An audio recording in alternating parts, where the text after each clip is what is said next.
digging into overcrowding, a major beef for Alberta teachers. Decreases in class sizes have had a positive impact. How many students is too many students per classroom? And the only time where they are demonstrated to have any type of effectiveness is when the level is below 17. Plus, is the Keystone XL pipeline back on the table? Certainly, it could be another one of the levers that increases North American energy security. The PM pitched a restart to Trump, but is he serious? And forget the spa. After your next pedicure, head to the lab. Toenails are a very good long-term, what we call biological archive. Scientists tracing radon from your home into your nails, but hopefully not into your lungs. CTV Calgary, local breaking news with Tara Nelson. Hello and thank you for joining us. Alberta teachers remain on strike, and one of the biggest sticking points is the size of classes. Tonight, both sides say they want better learning conditions, but they disagree on how to get there. Kevin Green reports. Alberta's classrooms are at the heart of the fight, not because they're sitting empty due to the strike, but because they're too full when class is in. But the education minister says setting hard caps on class sizes doesn't work. The only evidence that we found is that the caps must reduce class sizes beyond a level of 16 or 17 students per classroom to have any kind of measurable effectiveness. Demetrius Nicolaides says that's unattainable given Alberta's growing population. My priority is to work on addressing those issues. I want to work on hiring more teachers, hiring more EAs, building more schools so that every student has the best possible conditions that they have to thrive. But researchers say the evidence and teachers' lived experience tell a different story. We know that there are studies that have shown that for students, particularly younger students, decreases in class sizes have had a positive impact. Without class limits, Hamilton notes Alberta is an outlier. There is no limit on how many students can be in a classroom. We are only one of 2 provinces that don't have that right now, us and Saskatchewan. The ATA says for teachers, it's not just a statistic, it's a working condition. You might have students that have learning disabilities or other sorts of needs in class. Maybe you only get 15 kids. That allows the teacher time to work with all students in the classroom, and that's really important. As both sides continue to trade statistics and accusations, class size remains a central issue, keeping teachers off the job and students out of school, with the ATA saying the government's offer to hire 3,000 new teachers doesn't go far enough. Our teachers voted that down because they said it's not enough. Kevin joins us from St. Joan of Arc School in Southwest Calgary tonight. So, Kevin, any progress on negotiations? Well, the minister said the government is open and willing to talk, but the union says the government's words don't match its actions. Nicolaides argues the ATA leadership is out of touch with its membership, while Jason Schilling, the leader of the union, says the union's leadership is actually made up of teachers who are working in classrooms, working in those overcrowded classrooms, he says, and they know what they want. There are informal talks going on. They're behind the scenes, we're called back channels, but both the government say no talks going on formally face-to-face at the negotiating table and no indication that a deal is imminent. Okay, Kevin, thank you. Signature collection will start next week on a proposed petition to stop putting public money toward Alberta private schools. The effort was launched by Calgary teacher Alicia Taylor. More than $450 million of the provincial education budget goes toward private schools this year. Fewer than 50,000 students attend independent schools in Alberta. Taylor says she wants to see if Albertans think that public dollars should only go to public schools. I was noticing Daniel Smith in a number of interviews saying there was no more money available for public education, and I know that there's a pocket of money that's going to private schools, and I am hoping that we can redivert that to support all students. A financial officer will need to be appointed to the campaign. The petition needs to receive at least 177,000 signatures in 120 days to be put on a ballot. Is it the revival of a pipe dream? The Keystone XL pipeline expansion project canceled twice may be back on the table. CTV News has learned it was discussed during the Prime Minister's meeting with President Donald Trump at the White House yesterday. But just how serious is Mark Carney in bringing back that shelved proposal? Tyson Fedor reports. Prime Minister, did you and Mr. Trump agree to revive the Keystone XL pipeline? We had very good discussions on a wide range of issues, and I look forward to talking to Parliament. A return to Ottawa for the Prime Minister, as sources tell CTV News. He floated the idea of a Keystone XL expansion revival. We should build more pipelines. Any pipeline's a good pipeline. We just need more deliveries. TC Energy's controversial project dates back to 2008 and was to carry crude from Hardisty, Alberta to Nebraska. But it was rejected by U.S. President Barack Obama, then revived in Donald Trump's first term and canceled again in 2021 under the Joe Biden administration. But Trump revoked that order this year. Keystone XL isn't a thing anymore. Many of the rights of way have expired. The pipe that was in the ground, much of it's been pulled out.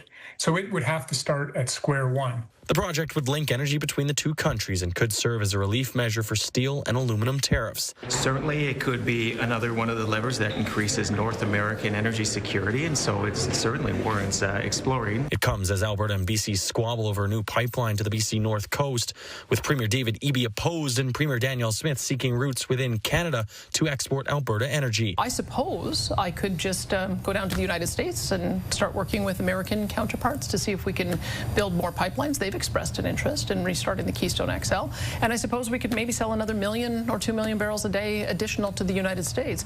A former TC Energy executive who worked on the initial Keystone proposal says this could benefit Canada's energy sector if Mark Carney is serious. If Mark Carney sends the right signals, there will be a proponent.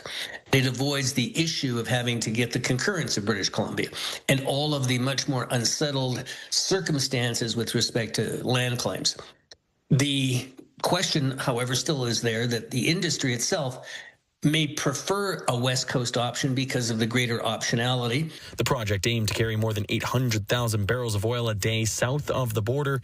Its failure cost the Alberta government more than $1.3 billion. And Tyson joins us now. Okay, Tyson, what is the actual company behind the expansion project saying? Well, Tara, if you remember back to early spring, late winter this year, President Donald Trump said he wanted to see this expansion built, and the spin-off company South Bow of TC Energy said at the time that it had, quote, moved on from this project. However, in a statement today to CTV News, it says it's not been privy to conversations with the Canadian government along with the U.S. administration. However, it is supportive of efforts to find solutions that increase the transportation of Canadian crude, and that it will do so by exploring different options within its existing corridors. Tara? Okay, Tyson, thank you. Police have charged a man and a woman with second-degree murder in a fatal assault downtown. On January 12th, 34-year-old Samuel Mulugeta was robbed, beaten, and later died. Police say they initially believed the attack was targeted. They now say they do not believe his attackers knew him. After police released images of the suspects, they made 2 arrests. 43-year-old Jennifer Caswell and 41-year-old Stephen Firing-Stoney are due in court later this month. 2 Mounties will not be charged in the fatal shooting of a man 3 years ago. RCMP were called to a gas station in Strathmore early on Christmas Day 2022. A report from Alberta's police watchdog says officers tried to get the man to leave the station before he grabbed a hammer and a wooden club. The officers left the store and called for backup. When more Mounties arrived, the man charged at police with the hammer and he was shot. According to the report, the man then got up and climbed into an RCMP vehicle before he was shot again. He died of multiple gunshot wounds. An autopsy found he had cocaine, meth, and fentanyl in his system. Video of the incident posted on social media captured at least 14 shots being fired. A Calgary man is once again featured on Canada's Most Wanted list. It's a rundown of the 25 most wanted fugitives across Canada. This year, volunteers dressed as the most wanted at a news conference. That list includes Talal Amr, who is wanted by Calgary police for manslaughter. Investigators believe Amr was speeding in a stolen truck while shooting back and forth with another vehicle back in May 2022 when he slammed into Angela McKenzie's minivan, killing the mother of 5. The Bolo program's website has also been updated with Amr and the top 25 fugitives' mugshots now moving using generative AI. These fugitives, they're among us right now. So we need to give, if we ask people to be on the lookout, it's got to be user-friendly. So we're trying to make this as real as possible. Amr is a known gangster with a long criminal history and is considered dangerous and unpredictable. Anyone who sees him is asked to call police or Crime Stoppers. You're watching CTV News, Calgary. A black bear has been spotted in the southwest community of Oak Ridge. A homeowner sent us this footage taken just before 5 o'clock this morning in Oakwood Place. The bear has been roaming around the area since Sunday when it was first spotted in a green space near South Glenmore Park. Fish and Wildlife say it is not displaying any aggressive behavior. Police are cautioning anyone who sees the bear to just keep their distance. Well, it's a good bit cooler tonight than it was 24 hours ago. Danielle joins us now. It's kind of jacket weather, almost light jacket. It is light jacket weather, and I forgot mine inside. I would typically be wearing one because it is a little on the chilly side, absolutely. We have the winds today that have been predominantly out of the north, and that's a cooler wind for sure. And our daytime high was about 10 degrees cooler compared to yesterday, and now we're already dipping in temperature for the day. So we're down to 10 degrees right now at the airport. When we look at these next 24 hours, a little warmer tomorrow and stable. So while it was a chillier day, it was beautiful. Tomorrow's another beautiful one, and so is Friday. It's Thanksgiving long weekend where it's going to be very cold and wet snow is in the forecast. We'll talk more about that in just a little bit. Tara? Thank you, Danielle. We'll return to our top story after a quick break, the impact of the Alberta teacher strike. Small businesses say there's going to be a ripple effect, but they're doing what they can to keep productivity high. And he is in jail already for sexual assault. So why was the criminal case in Winnipeg against a former fashion mogul stayed?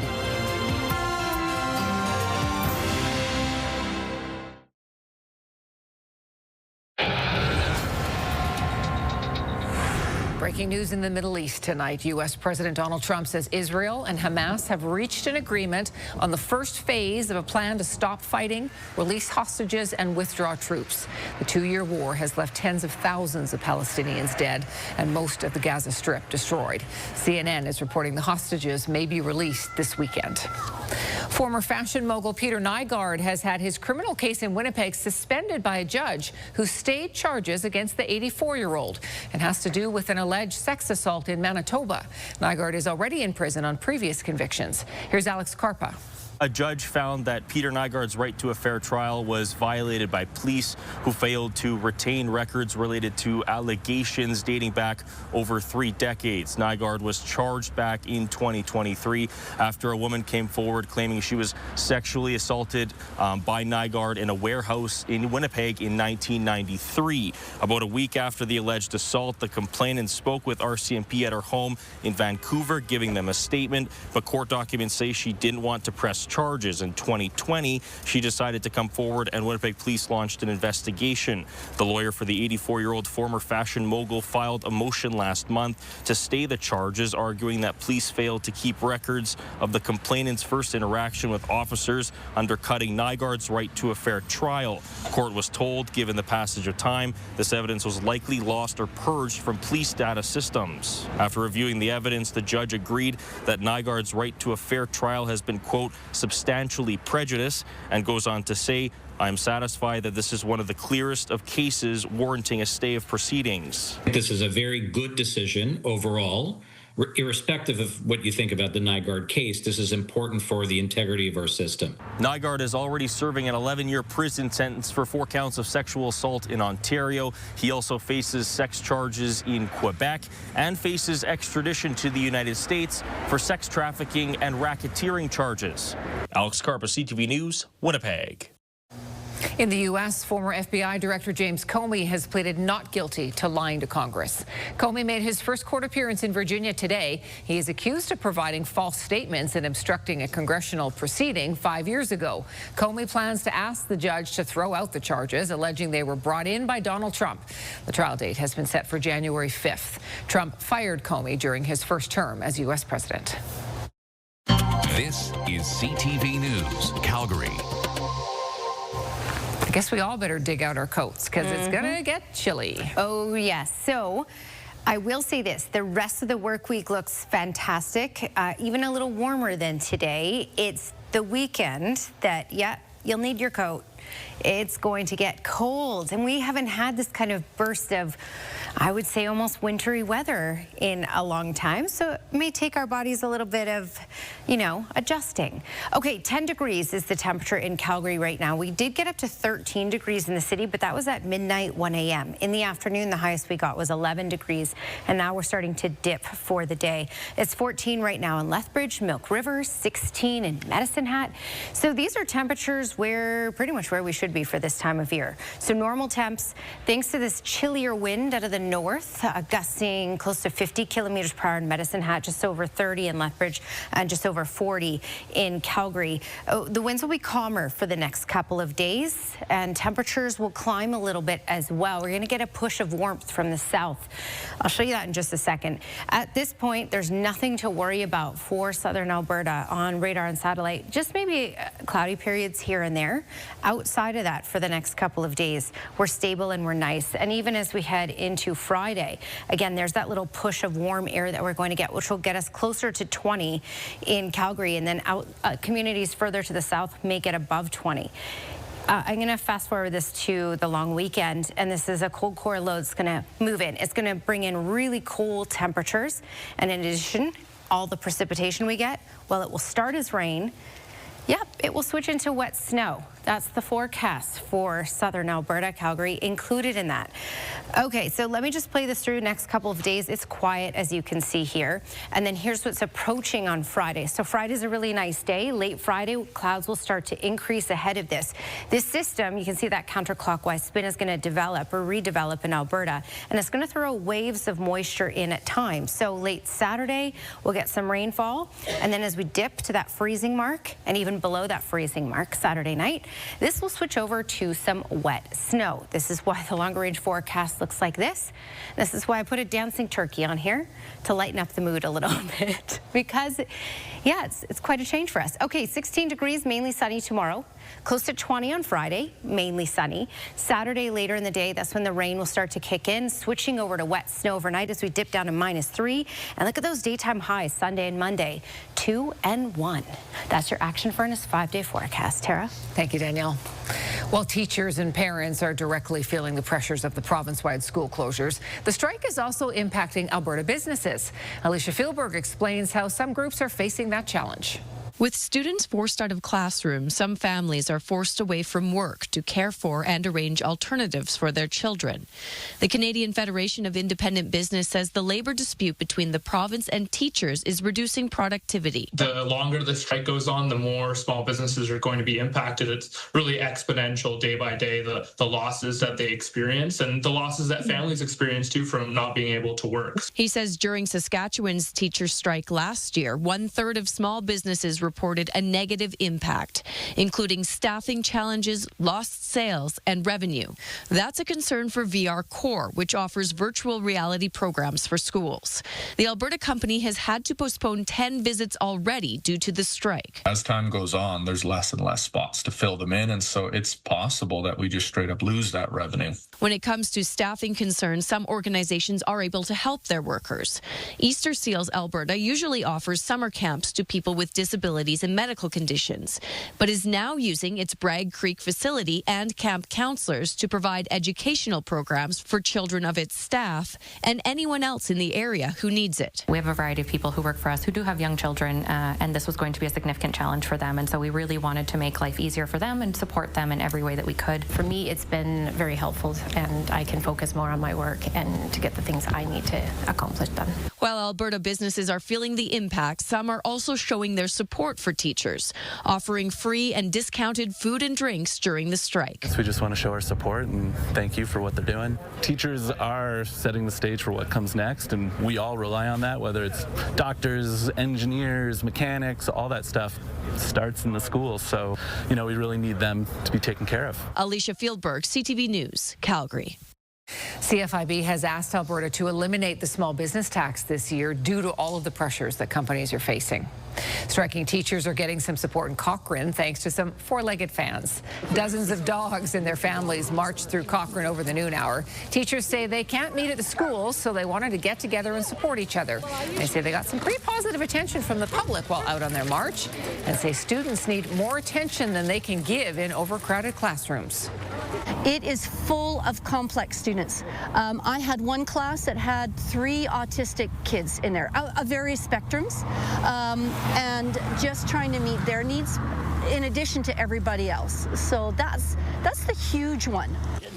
Williams Day says teachers are more than just purveyors of knowledge. They are mentors and role models for students too. It has now been more than 2 weeks since an Alberta boy disappeared while camping with his family in the Crow's Nest Pass.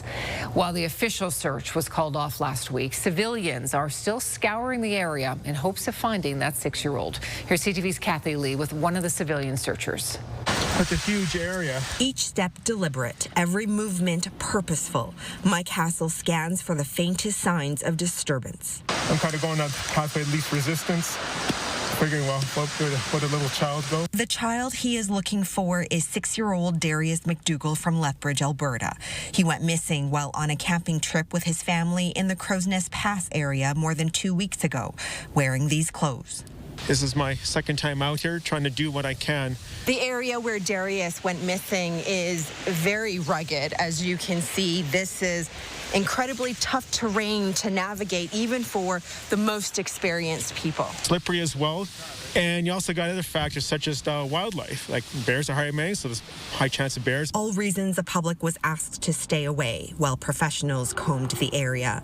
But after 11 days of searching by hundreds of volunteers from Alberta, BC, and Saskatchewan, with no signs of Darius, the formal search was called off and the area reopened. Authorities say it's unlikely that Darius survived. As the RCMP continues its investigation, a community of civilian searchers grows on Facebook.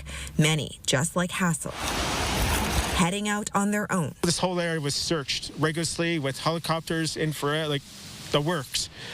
But it never hurts just to go over it again and just see what I can do. And Hassel will continue to retrace more ground, steadfast in his effort to find Darius, saying he wants to bring hope, comfort, and closure to the child's family. Kathy Lee, CTV News, Crow's Nest Pass, Alberta. And RCMP say they have followed up on 36 Crime Stoppers tips and another 20 that have been called into the department with no results. Calgary researchers are looking for something a little unusual: your toenail clippings. Just ahead, how your contribution could help scientists learn more about radon and cancer.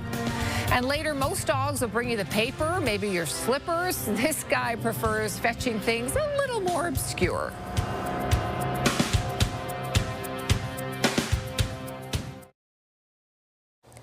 Scientists at the University of Calgary are launching a groundbreaking study, but it involves an unusual request from participants.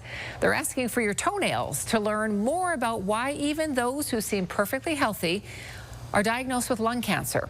This research could lead to earlier screening and potentially life-saving treatments. Mark Villani explains.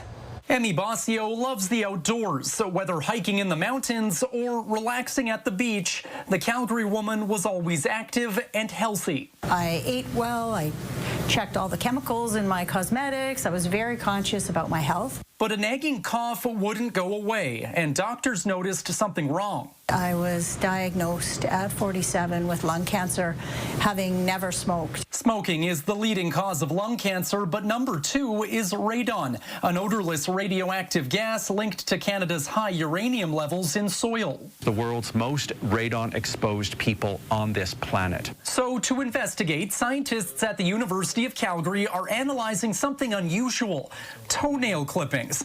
They say when radon is inhaled, it precipitates into solid lead, and toenails are a main place to find it. Toenails are a very good long-term, what we call biological archive of long-term exposure. The samples are collected and melted down to measure tiny traces of lead-210, the radioactive byproduct left behind when radon decays in the body. And that's our clue. Researchers also tested radon levels in participants' homes and found that higher levels of radioactive lead lead in toenails matched homes with elevated radon readings. To use that information to say something about disease or exposure to toxic elements in the environment, that's where I think there's a lot of opportunity. 40 people have had their toenails analyzed so far, but new funding from the Canadian Cancer Society aims to expand the study to 10,000 participants nationwide. Promising news for some lung cancer patients who say this could lead to earlier treatments and screening. So I think for lung cancer patients being diagnosed, there's hope. And this is one of those things that will help with hope. And if all goes well, the hope is that a simple toenail test will ultimately save lives. That's why these studies are so critical. Mark Villani, CTV News, Calgary. The University of Calgary is still looking for more participants to measure and collect toenails from over the course of a 4-month period. For more information, you can visit our CTV Calgary website. Figures from the federal government suggest much of the respiratory illness across the country right now is being caused by COVID-19. The latest respiratory virus surveillance report found 11.4% of COVID-19 tests were positive as of late September versus figures of less than 1% for influenza and RSV. Out of all lab-confirmed respiratory virus outbreaks in recent weeks, a full 97% were connected to COVID. Hospitalizations for respiratory viruses in general are also trending upwards. The University of Alberta has a new state-of-the-art microscope capable of revealing the smallest details of cells, proteins, and viruses.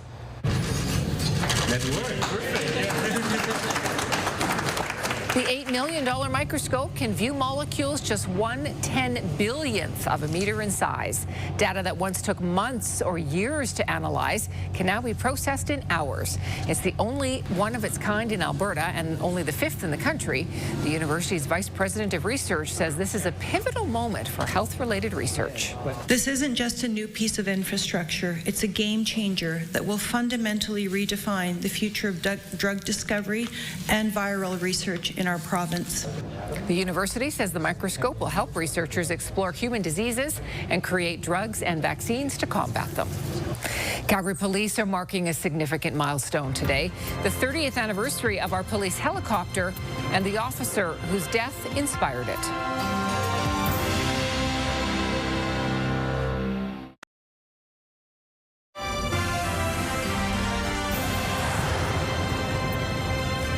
Two years ago today, Constable Rick Sonnenberg was killed on duty by the driver of a stolen vehicle. His death inspired the Calgary police to get a helicopter. Now, 3 decades later, police are honoring the memory of that fallen officer and celebrating the air support unit as a life-saving tool. Here's Stephanie Thomas. Calgary was the first municipal police agency in Canada to use a helicopter for law enforcement back in 1995. Now, CPS operates 2 A-Star helicopters. Police say one helicopter provides the coverage of 14 patrol cruisers on the ground. And I'll always say the helicopter's over your house for a reason.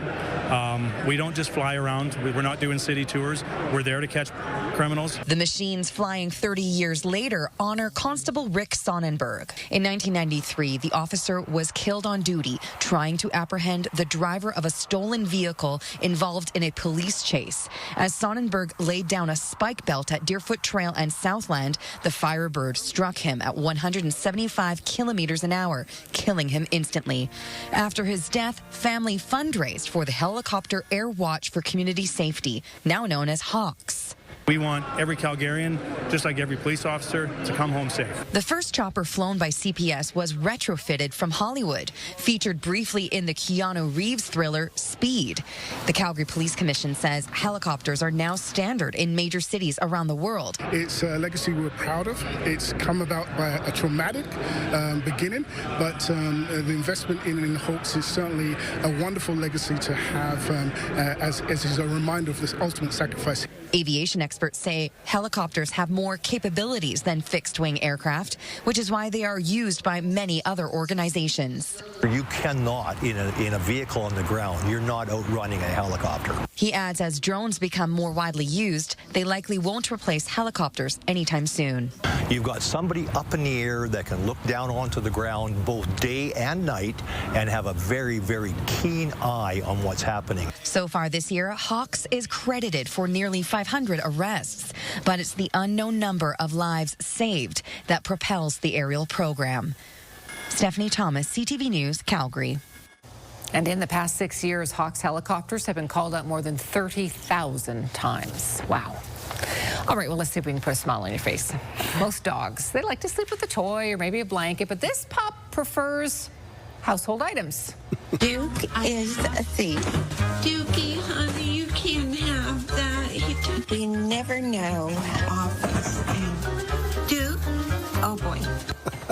He grabs the most unusual items to bring to bed at night. He had a whiteboard there. He had the laundry basket. He has a bell that he likes. This is his mom's purse. I mean, basically, if he sees it, he takes it. His owners say they think their stealing senior dog does it for security. He was rehomed multiple times, but they say they love him. He's not going anywhere, and they wouldn't change a thing. Nothing like playing with a basket, though. Yeah, I mean, it's not exactly comfortable, but he's like a tiny, fluffy, cute little hoarder. He doesn't care. He doesn't care. Ever. Well, after some sleepless nights, this grandfather wanted to teach his grandkids a lesson. Right, firstly, we're going to start off with you, Alton. Your sleep was nothing short bad. Not out of 10 for last night. 0 out of 10. He's scoring his grandkids' sleep. So Autumn and Ari both got 0 out of 10 on the sleep score, which is a chart that he has made up himself. But he is pleading, consider your parents and grandparents. We want you to get at least 5 out of 10, like your big brother. I think this is actually brilliant. He's turning it into a competition. It's like, who can be quietest the longest? And the kids are paying attention. Who can sleep the longest? Yes. I give my littlest one a 0 out of 10 for last night. He needs to challenge his brother and see who can sleep longer. Yes. You got to get that chalkboard in the living room. And it's brilliant. Yeah. Done. Well, finally, these guys may be quadruplets, but you can see that they have different personalities.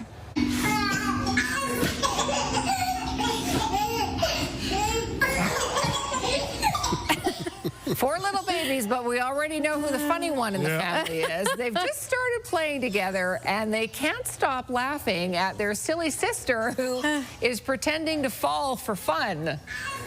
Oh, that's She's the comedian. She's the comedian. It's like, I got 3 brothers here. I'm going to show you how this is done. All eyes on me. What's your stand-up act? That's exactly right.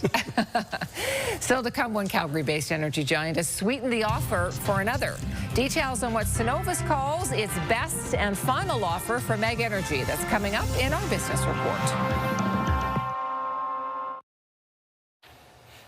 Skywatch weather camera. What a stunning day. Yes, it was chilly. Certainly chillier than yesterday, but it was still bright and nice. And temperatures, well, where we should be pretty much for this time of year. It will get warmer over the next 2 days, and then much, much, much, much colder for Thanksgiving long weekend. 10 degrees is the current temperature. Our high was 13 degrees. That was at midnight, though.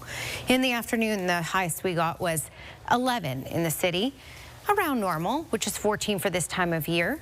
Checking out what's been happening across the country. Well, temperatures in Vancouver and Victoria resembled ours for today. And so did Toronto and Ottawa. But yeah, warmer for sure in the 20s. Regina, Saskatoon, Fredericton, and Halifax for today, daytime highs. Quick look at what's happening here. And as you can see, we're mainly in the teens right now, except for Calgary. We're already taking that dip down, barely in the double digits at the moment. So if you do head out for a little walk, make sure you put on a coat. Okay, when you look at what's happening here, this is the quiet story that we have for the next couple of days. Look at tomorrow. Tomorrow will be another bright one and even a little warmer than today with a high of 16 degrees expected. I think the key thing, though, is with the overnight lows dipping around that freezing mark, that means a cool start to the day. That's your 24-hour forecast brought to you by Action Furnace. Fix right or it's free. Taking a little look around, Salmon Arm 19 for tomorrow, Golden as well into the 20s for Fernie, 17 for Edmonton. And again, we're looking at a whole lot of sunshine with maybe the odd cloudy periods here and there when we're looking at southern Alberta for tomorrow. A little bit on the windy side for Crow's Nest past 50 kilometers per hour. That will get to a high of 15 there. 17 for Medicine Hat. And a quick look at the 10-day trend just to give you an idea of Thanksgiving weekend. That will be the coldest weather out of the next 10 days. And that comes with a rain-snow mix Saturday night in through Sunday. Tara. Thank you, Danielle. The Keystone XL pipeline is back in political conversations following Mark Carney's meeting with Donald Trump. The two leaders talked about possibly reviving the dead plan. No major energy company has said it's willing to invest. Calgary police have charged a man and a woman with second-degree murder 10 months after a man was robbed and beaten downtown in a random attack. And class sizes are front and center in the stalemate between the province and teachers. Alberta has no formal limits on how many students can be in one classroom. A major Canadian energy player is changing its offer to purchase a smaller player in the sector. BNN Bloomberg's Marla Fernandez has the details. Cenovus is raising its takeover offer of MEG Energy, even though the MEG board already approved its original offer. The new proposal values MEG at $8.6 billion, including debt, and that's $7 million more than the first offer. Cenovus says shareholders had requested changes. Strathcona Resources also has an offer on the table, but MEG's board has urged shareholders to reject it.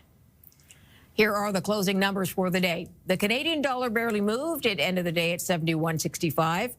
West Texas Intermediate crude is up to 62.02. Western Canadian Select is up to $50.65. And the TSX gained 150 points today, ending the day at 30,501. Those are your business headlines. I'm Marla Fernandez. The head of one of Canada's big banks says the Canadian economy needs to push forward on major projects with urgency to attract a global market. We have capital in Canada, but we're going to need more capital globally. That capital looks at Canada and says, you should be able to do this, but you haven't proven to me you can do it, and I can't wait forever. So we have to get things approved, and we have to move them quickly down the pipeline.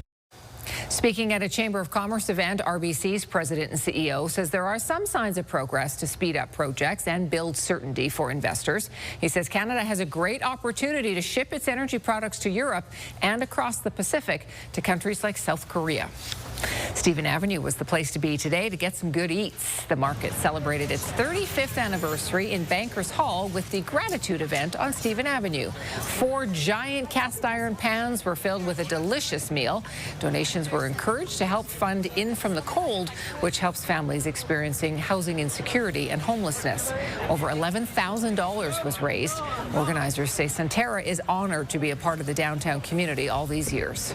Nothing we love more than is feeding people. So for 35 years, we brought people together through food, community, teamwork, our team members. So it's just an amazing time. You can learn more by going to infromthecold.org. A former NHL heavy hitter is now taking a swing at the craft beer market. Brant Myers has partnered with Alley Cat Brewing in Edmonton to create this beer called Unhammered.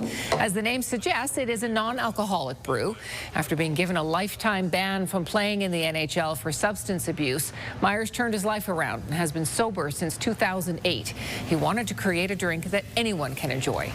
Well, that journey was a hard journey, but people ask about regrets, and if you notice the can, I put bold taste, 0 regrets, because I don't have any regrets. Everything led me to this point here today. The pain, the ups, the downs, all that kind of stuff got me to the point where I live my life in sobriety today. And everything good in my life has come from sobriety. It looks like a beer, it smells like a beer, it tastes like a beer. It meets all that criteria, but it's non-alcoholic. Since its launch just a few weeks ago, Unhammered is now being carried at some restaurants and liquor stores throughout Alberta, and it's receiving interest from other provinces. It is game on for the Flames tonight. The season opener and the Battle of Alberta all rolled into one. Glenn has that for us next.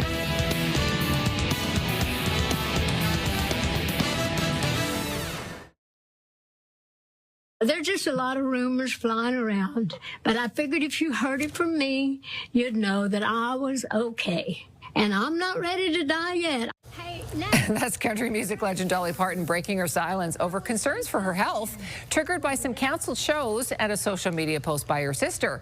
She says some of her problems were linked to her husband's death in March when she neglected her own health, but she's now getting treatment. Her sister Frida Parton apologized today for sparking concern with a recent Facebook post asking for prayers for Dolly's health.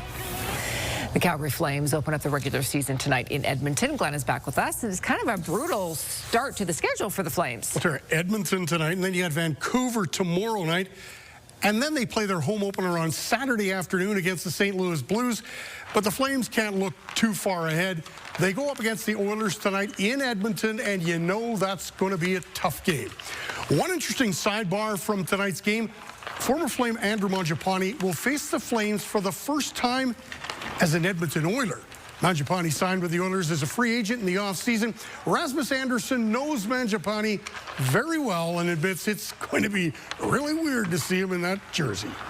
It'll be different for sure. He's obviously one of my best friends, and so to see him in an Edmonton jersey will look bad and will feel different for sure. There are a lot of so-called experts have us in the bottom again, so and that's fine.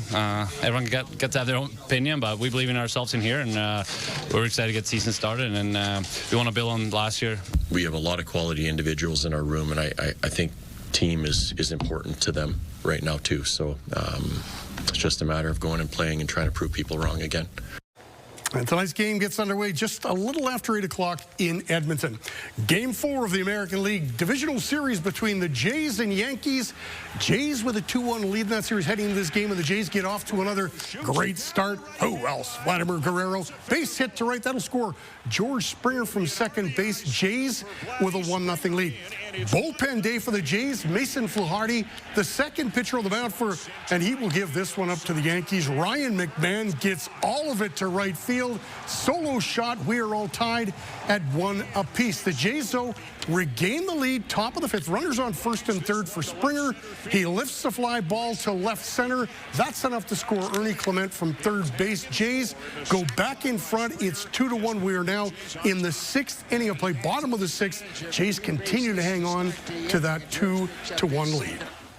Well, soccer now has its first billionaire player. Bloomberg says Cristiano Ronaldo has joined that exclusive club. The boost to his bank account came earlier this year when he signed a contract with Al Nassr. The Portuguese superstar went into the Saudi Pro League 2 years ago and became soccer's highest paid player, reportedly bringing in about $200 million per year. The 40-year-old also has sponsorships with Nike, Castrol, and Armani. Other sports-based billionaires include Michael Jordan and Roger Federer. That's a lot of money, isn't it? He'll be okay. I think so. He'll be okay. Wow.